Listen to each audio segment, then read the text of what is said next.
It's really important that as a parent that you encourage your children to use the correct anatomical name for their body parts.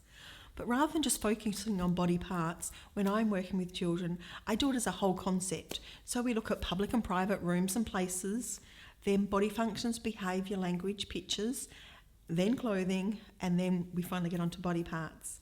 And I also like to use sign language when I'm talking with children. So I teach them that public means people around, and the sign for private is your hand in front of your mouth, and then you pretend to lock your lips. So that's the sign for private. And I'll show you a trick about that in a little while.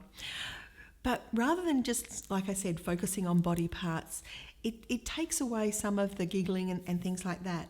So I teach children that there are 3 private rooms in your home. So bedrooms, bathrooms and toilets are private rooms. And we talk about the private things you might do in them.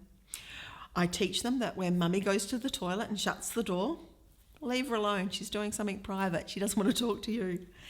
And I also teach them, I'd say to them, this room here, is it public or private? Because it'll be a classroom. And hopefully they'll say it's public. And I'll say, would it be okay for Miss to sit here and start picking her nose? And the kids go, oh, that's gross, that's horrible. And they're right. So I explained to them that if they went out of the classroom and I was in there by myself, then it would turn into a private room. So anywhere is private when you're there by yourself. So this really gives kids clarity around that sort of thing.